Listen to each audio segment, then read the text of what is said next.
We do have dedicated police officers. Their job is to look for this material. Think before you post.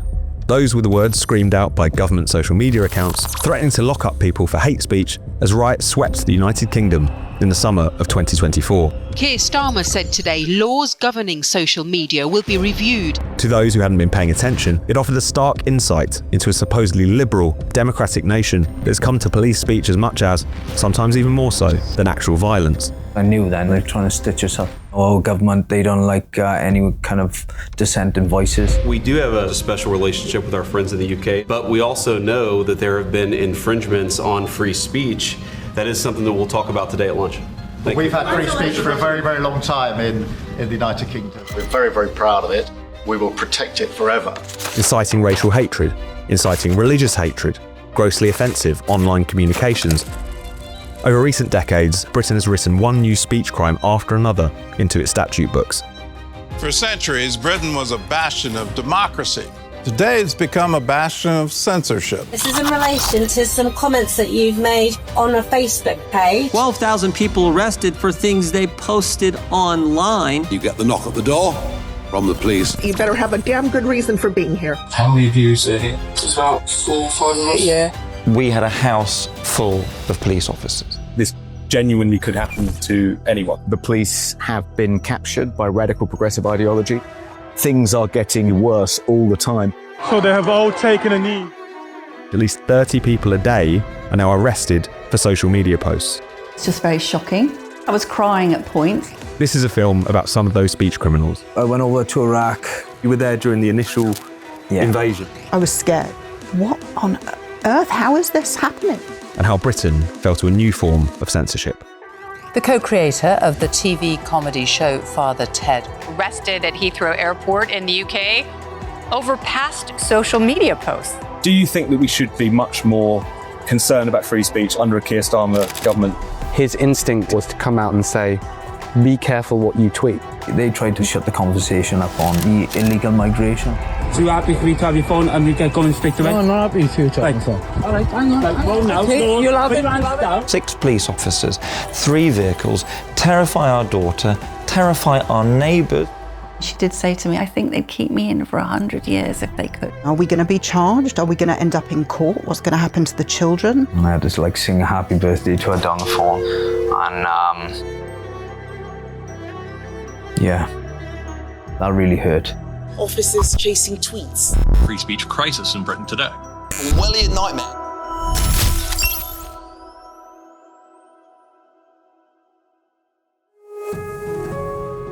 What do you call a country in which you can be arrested for complaining about your child's state school? Britain, it turns out. We were showing the Benny Hill British Police Force, but the truth is, of course, stranger than the comedy. On the 29th of January 2025, 6 police officers raided the Borehamwood home of Maxie Allen and Rosalind Levine and arrested them on suspicion of harassment, malicious communications, and causing a nuisance on school property. All because they'd been locked in a protracted, largely online row with their daughter's primary school. We went to Borehamwood to get their side of the story. Hi, Tom. Can you just talk me through what happened on the day itself? I was on a Zoom call in the side room, my little office, and I suddenly saw 2 police officers standing behind me. The doorbell went and I just opened the door and I saw several police officers standing there. One of them said, "Are you Rosalind?" So I'm immediately panicked. I'm certain they're going to break this terrible news to me. And as soon as I walked into this very room, I was arrested. They wanted to put Rosalind into handcuffs in front of our 3-year-old until you pleaded with them not to.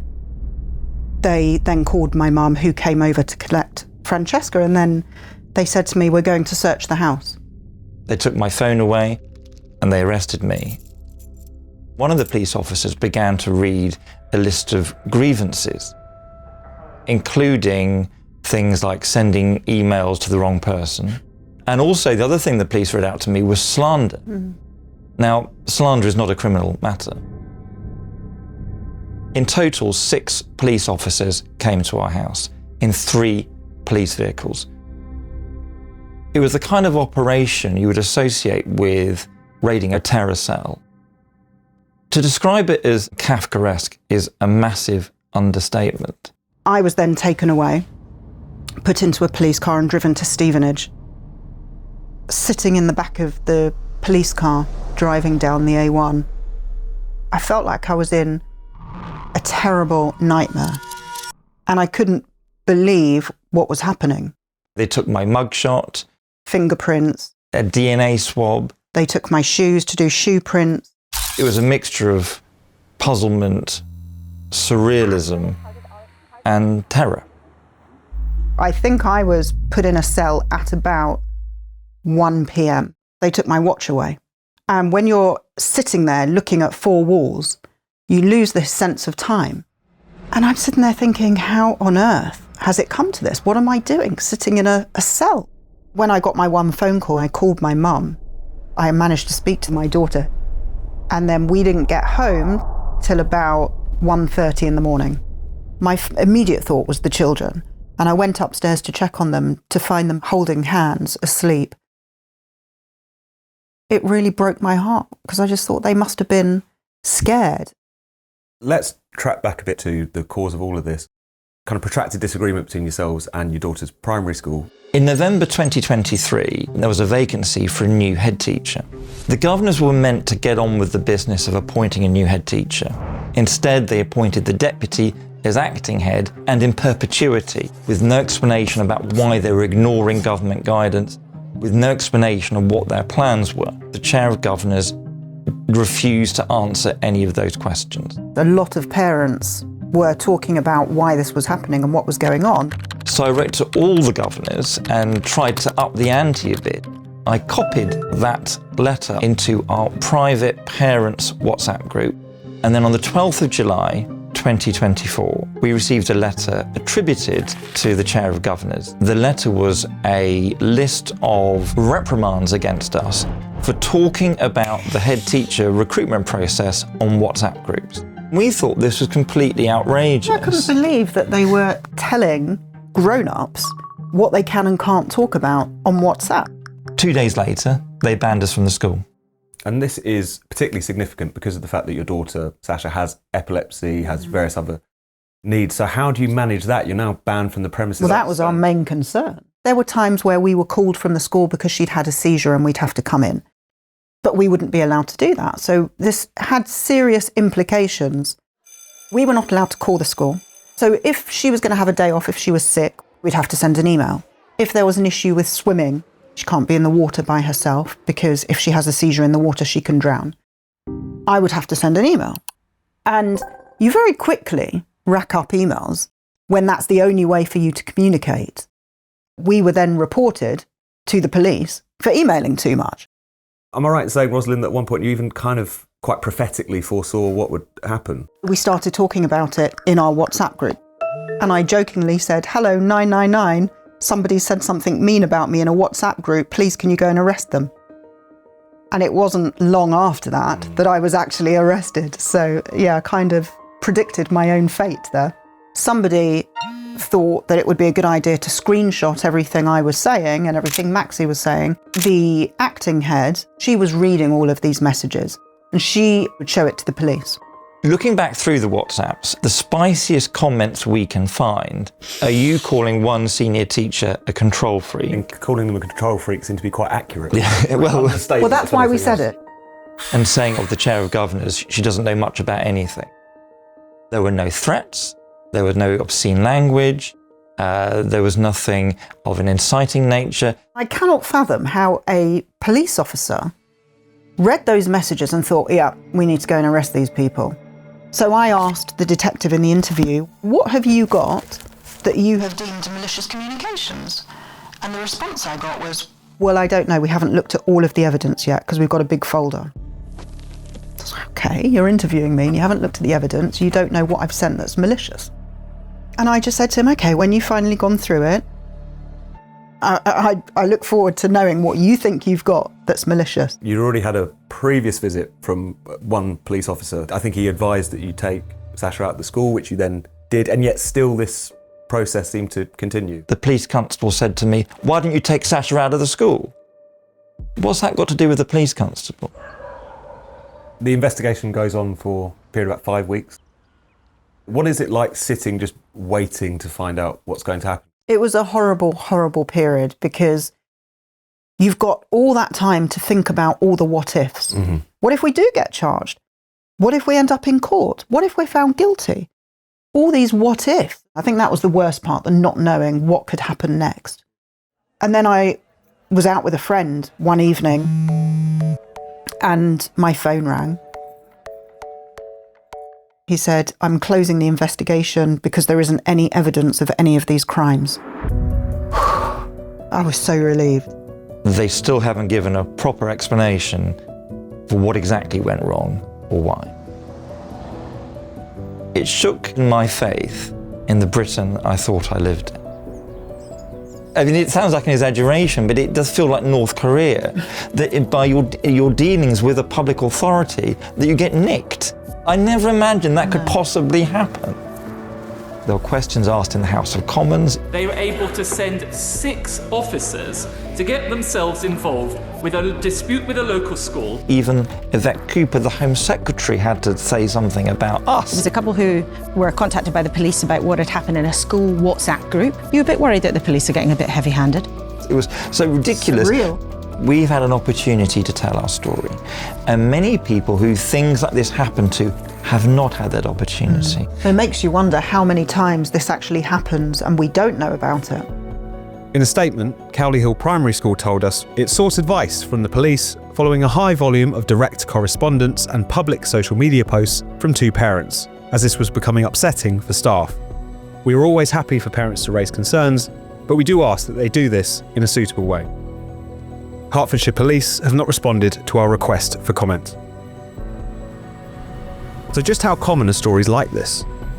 Toby Young is a Conservative member of the House of Lords and the founder of the Free Speech Union, which has supported more than 2,000 people like Ros and Maxie.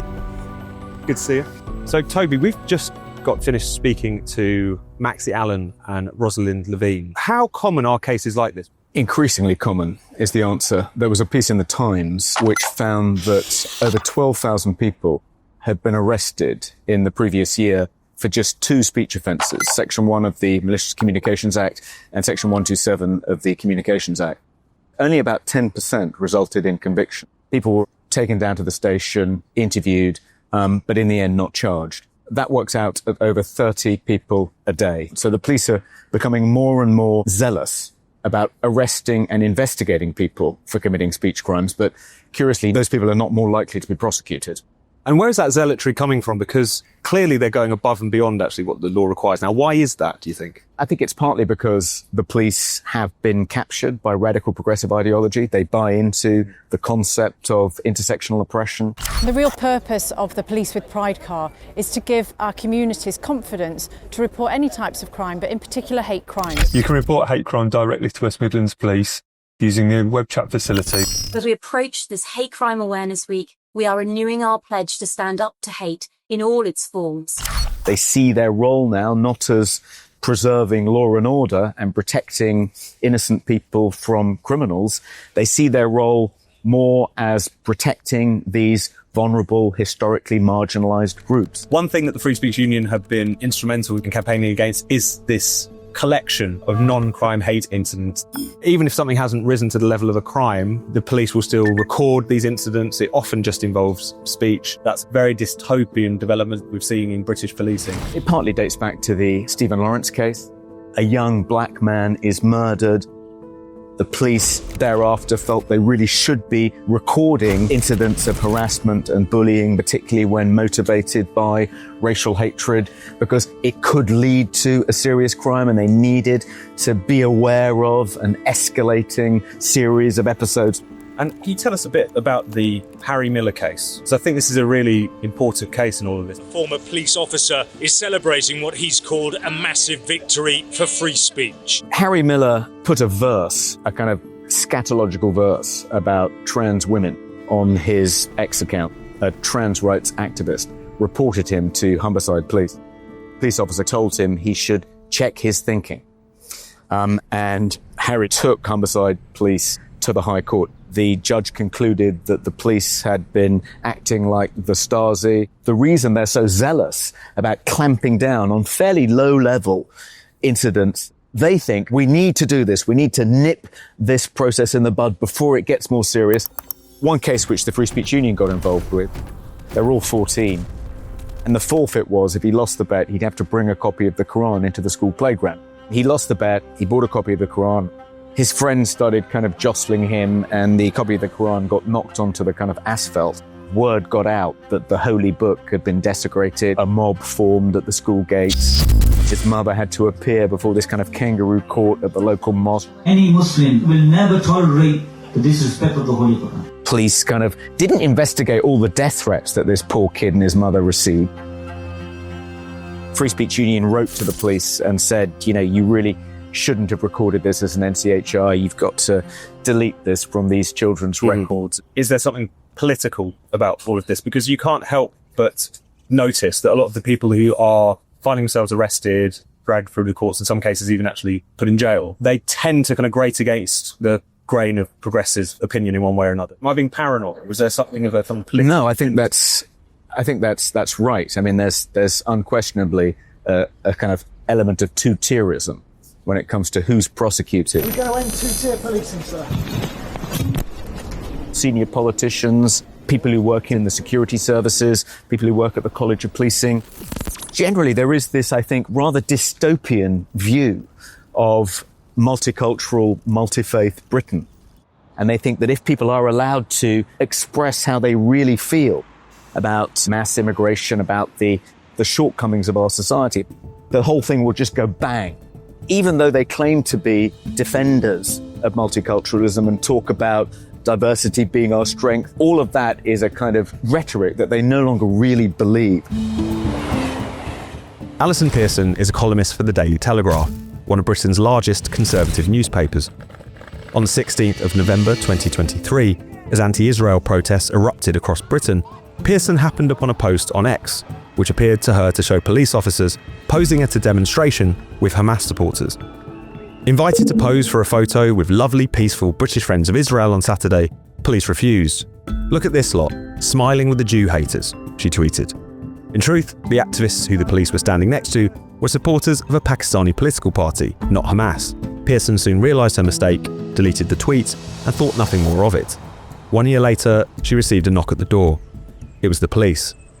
She was being investigated for inciting racial hatred following a complaint from a member of the public. The investigation fell apart in the glare of the media spotlight. Police officers in Essex have dropped the probe into the journalist Allison Pearson. But as Pearson told us at her Essex home, hi Tom, hello. The process was very much the punishment. Could you talk me through what happened back on Remembrance Sunday, 2024?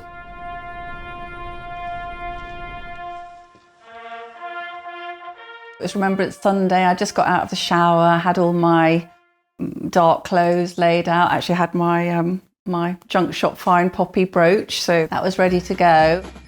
The centre of the town where I live is shut off because there's a big parade, and I just thought, oh, it's the police. They'll be wanting us to move a car or something. It took a couple of seconds to realise there's been a complaint related to a tweet. So I said, what was the tweet? We're not allowed to tell you that, madam. And then I said, all right, who's my accuser? They said, we're not allowed to tell you that either. People walked past our door to go to the church. People were staring. I think I was crying because I was taking my glasses off. So I was obviously in shock. Because it was Remembrance Sunday, I just did suddenly get really annoyed.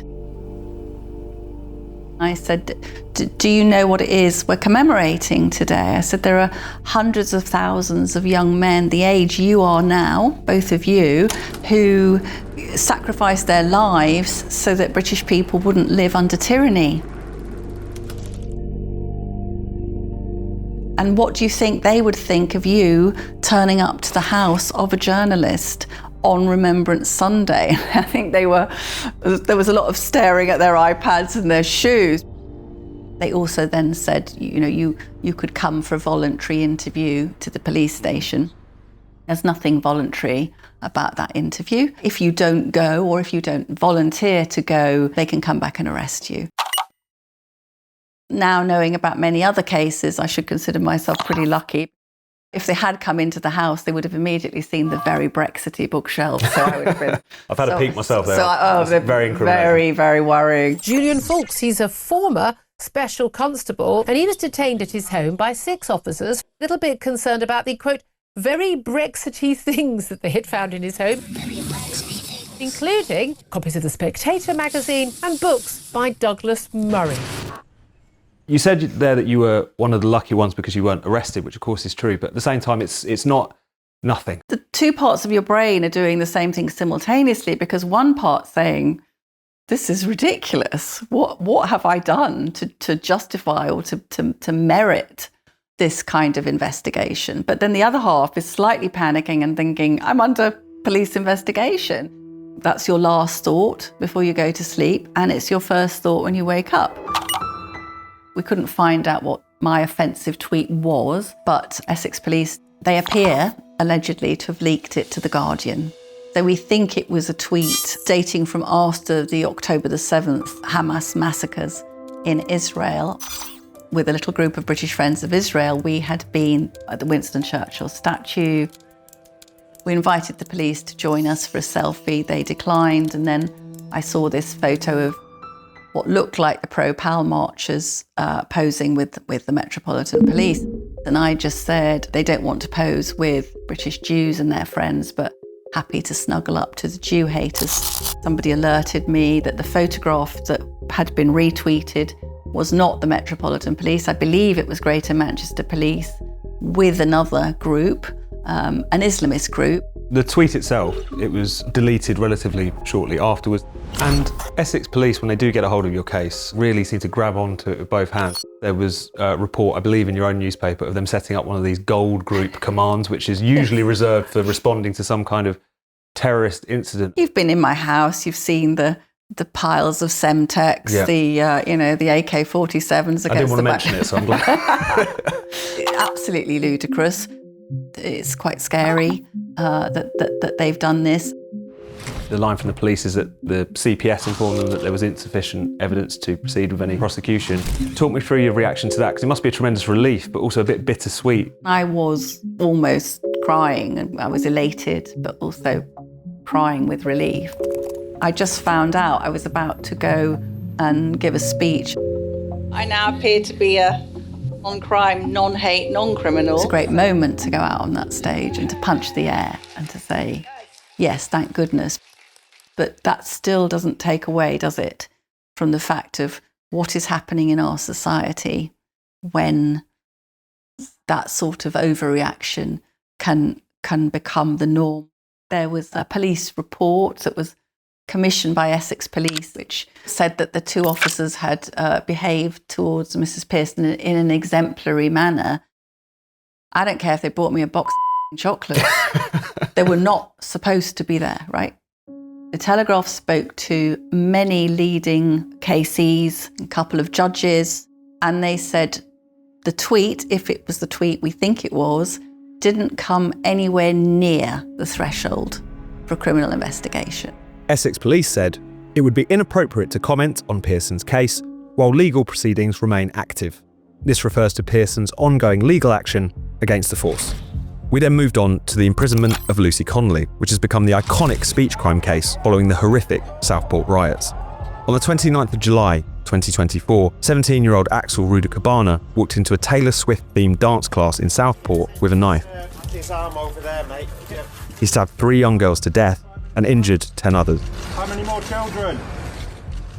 Amid swirling online misinformation that the killer was a Muslim asylum seeker, Southport sparked the worst anti-migrant riots Britain has seen in modern times. It also sparked a crackdown on speech, on those accused of spreading hate or encouraging violence online amid the carnage. One of them was Lucy Connolly, a childminder from Northampton, who was eventually sentenced to 31 months in prison for inciting racial hatred. She's now been released, having served a third of her sentence. Lucy Connolly, as many people will know, in the wake of Southport, posts a tweet. The tweet was, even in your own words, and as you've described it in your pieces, it was hateful, it was horrible, it was deeply offensive. Mass deportation now. Set fire to all the hotels, full of the bastards, for all I care.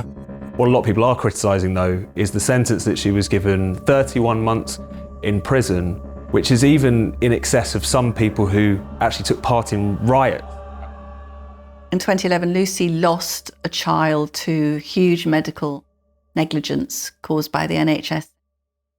She's a childminder, she's got 6 or 7 little children. I've seen pictures of them, Tom. They're Nigerian child, Bangladeshi child, Somalian child, some Muslim, some Christian. Lucy, absolutely adored by these families and the children. An ongoing incident involving a number of... So she hears about the massacre, multiple stabbings. Taps into her absolute dread of children being injured or killed. She sits down at the end of that day, types out this furious tweet, burn them all down, you know. They remanded her. They sent her straight to Peterborough jail. And the lawyer said, you'll be out by Christmas if you plead guilty. If she'd pleaded not guilty, I'm convinced she wouldn't have served any time in jail. We paid for her appeal. It was unsuccessful, unfortunately. Keir Starmer appeared on the television, you know, Mr. Tough Guy. There are going to be substantial punishments for these people. I guarantee you will regret taking part in this disorder, whether directly or those whipping up this action online. The authorities just blamed a few bad actors on social media as though that was the kind of principal cause of the disorder. It was chilling to see government social media accounts foghorning the words "think before you post." Do you think that we should be much more concerned about free speech under a Keir Starmer government than his predecessors?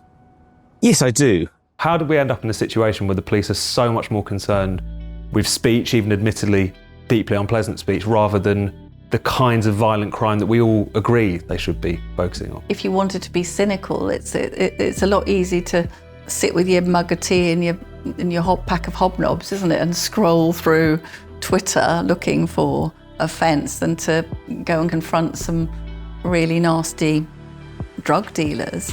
Essex Police doesn't really do very well solving what most members of the public would think of as crimes, burglaries, thefts, attacks on the person. And I think looking forward that on Remembrance Sunday, I won't forget that in our allegedly free country, police officers felt they could come to my home. Lawyer and Spiked columnist Luke Gittos has represented Pearson and many more alleged wrong-thinkers on behalf of the Free Speech Union. How you doing? I think what was really scary about Allison Pearson's case was the cavalier way in which the police opened this investigation, with no apparent deference to Allison's role as a journalist. It shows that the police care very little about protecting free speech. And Allison has been campaigning very much on the case of Lucy Connolly. The words that Lucy Connolly used arguably met the threshold for incitement, but she caveated what she said with the words, "as far as I care." I think if you put that tweet in front of a jury, you would be able to mount a case that incitement wasn't proven. The problem with Lucy's case, in my view, was the advice that she received to plead guilty immediately. And that decision was hers to make. And what her case illustrates is the problem with the underlying laws. As far as I can tell, we've been in this country engaged in a kind of 60-year experiment in policing hate. We have the Race Relations Act in 1965, introduces this concept of incitement to hatred rather than just violence. Since then, we've just seen laws like this pile up around us. That there is hatred out there, it needs to be silenced, it needs to be clamped down upon for the good of society. Surely that just asks the question, who is going to define what hate is? I mean, it seems just from a lot of the cases we've seen recently that the definition is pretty flabby. You couldn't possibly police all the expressions of hate that arise in society, even if you wanted to. The way to deal with hatred is not through the criminal law. The way to deal with hatred is to confront it. Even if you do arrest those who you think might be saying things that we don't want said in a polite society, it's that discretion that's given to police officers to decide where that boundary lies that means you'll never be safe, whatever you say. you'll always potentially face the intervention of the law. The autistic teenager who was arrested this week. They're going to remove her for what? With your woman? Think she said the word lesbian? She can't even understand. All I said was that this officer was a lesbian like my grandma. I think we've never had a principled protection of freedom of speech in this country. We don't, for example, have a First Amendment protection like they have in America. I think we see freedom of speech as a disposable freedom, one that has very strict limits. And I think as a culture, we've become quite relaxed about the police intervening against it. All of that coupled with politicians who don't have anything meaningful to say to us and so think that policing our speech is a better way of putting their political project forward makes for a very difficult time for freedom of expression. Southport exposed the authoritarianism of the British state, which appeared to lay much of the blame for the unrest at the feet of free speech. On top of rightly punishing the rioters, or those who explicitly incited violence, the authorities also went after those who simply aired their views on social media. Jamie Michael, a former Royal Marine and now massage therapist from the Welsh Valleys, was one of the few Southport speech criminals who pleaded not guilty. It took a jury of his peers just 17 minutes to acquit him. But it all still came at a tremendous cost for Michael and his family. We went to South Wales to find out more. Hi, Tom from Spike. Right. Hey, Tom. Good to meet you. Shall we talk a bit about your background and your life story? Because I think it's useful for people to know the kind of person behind the story a little bit. I was a really good sportsman in lots of different sports. I was really, really good at football. I signed for Manchester United, did schoolboy forms for 2 years. Didn't end up making it with them. And then I went on to sign for Oxford United. I was with them for about 18 months before transferring to Cardiff. Because I'd had a lot of disappointments in the football, I just wanted a complete change. So I was literally walking past the careers office one day and spur of the moment walked in. Before you knew it, I was in Royal Marines doing the training.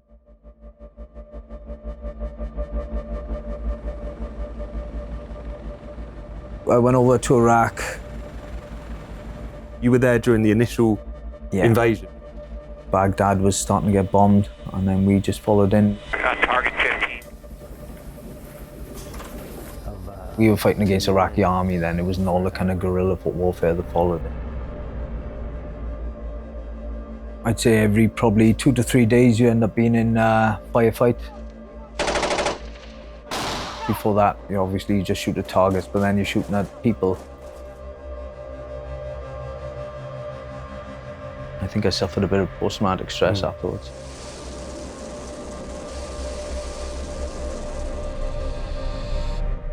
Is that part of the anger with the way you've been treated over the course of last summer? You know, you've done all the right things in life, you're a veteran and so on, to be treated so poorly by the British state after all that?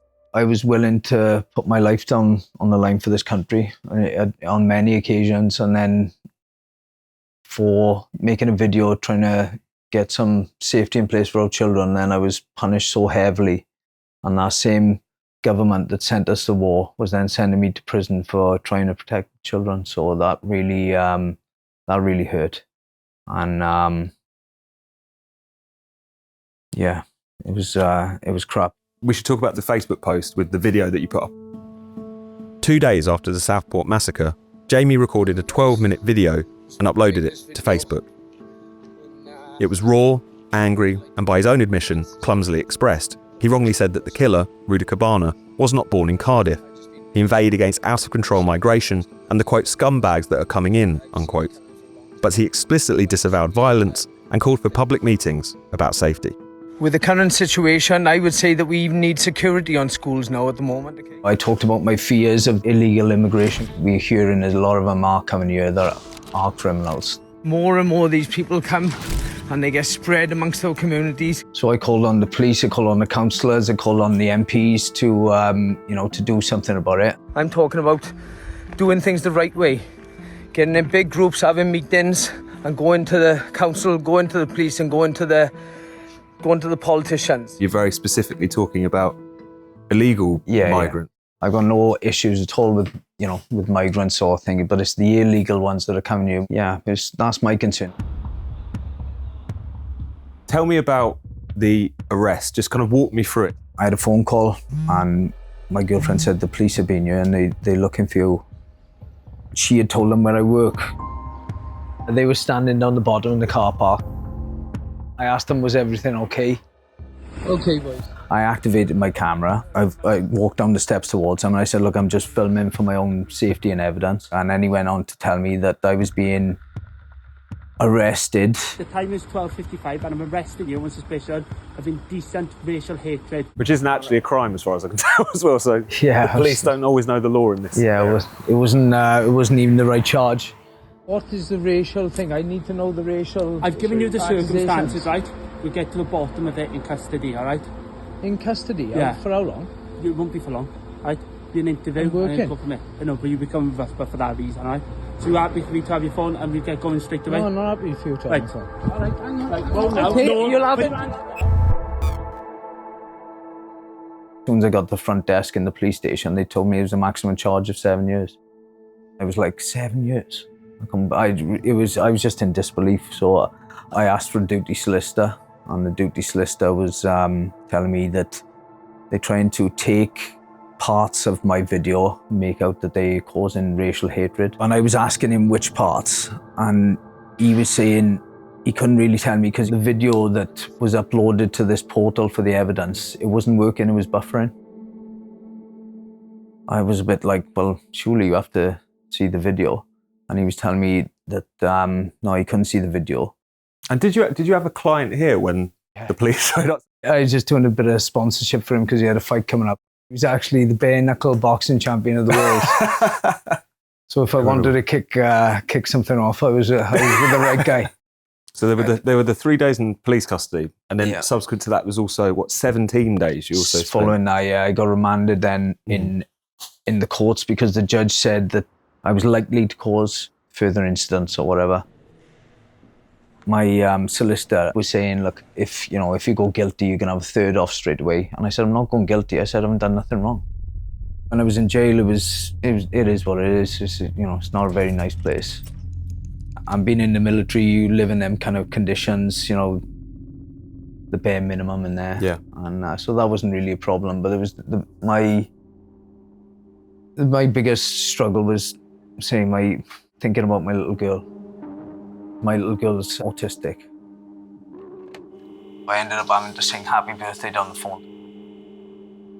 And she didn't understand because we were just on a normal telephone. She was trying to show me all her toys and I just had to pretend that I was, that's great. And, and that was making me really kind of choke up. Again, that made me feel guilty that I was in there, The prosecution kept him in prison for 17 days, which is a very long time to be held on remand in custody. It's far longer than most people would expect to remain in custody. I got released from bail on tag.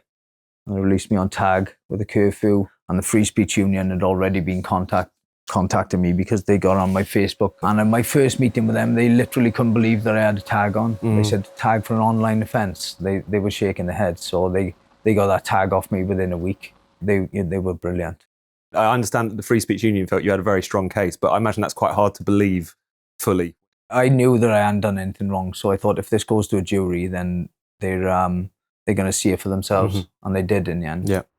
It's only because the prosecution decided to infer negatively about everything that Jamie said that he found himself in the courtroom to begin with.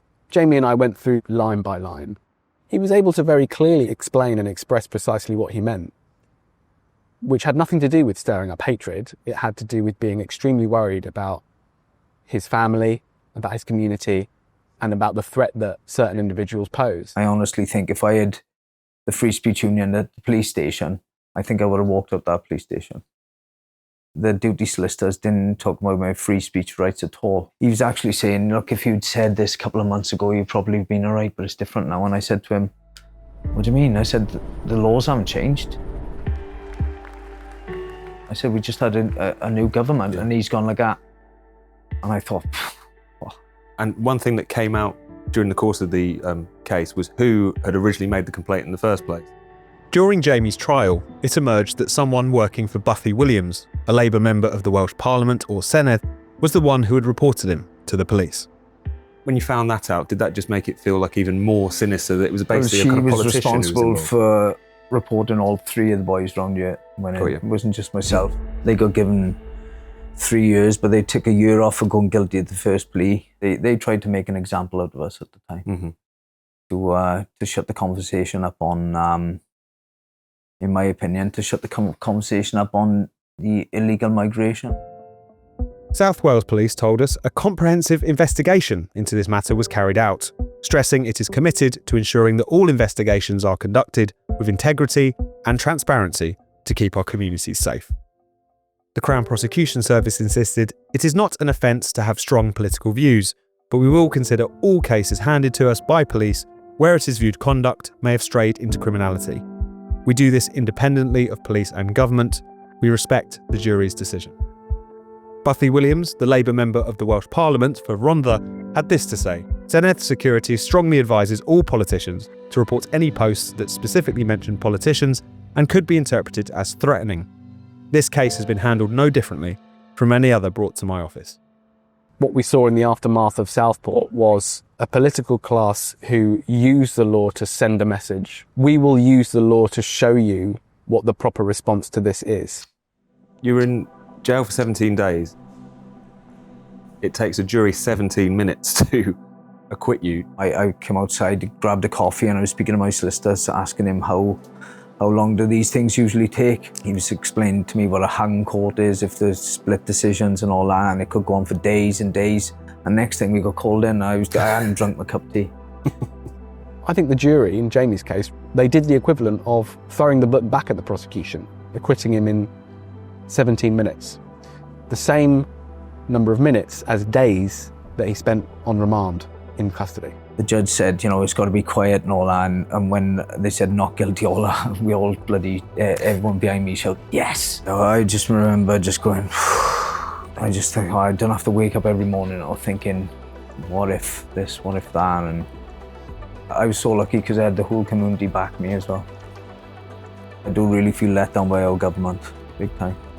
But I've had a lot of support around here, not just locally, around the country as well.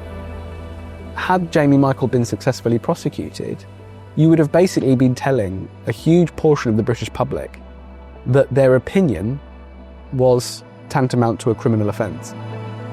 The UK government insists that there is no free speech crisis, but on this issue, as on so many others, the state can no longer obscure the truth. Britain has become a warning to the rest of the free world about the folly of policing hate. It's a real dystopia. The UK has created an elite police unit. You invented the idea of free speech. You brought it to the world. You guys do not have free speech in this country anymore. Think before you post. This is where you end up when you allow censorship to take root.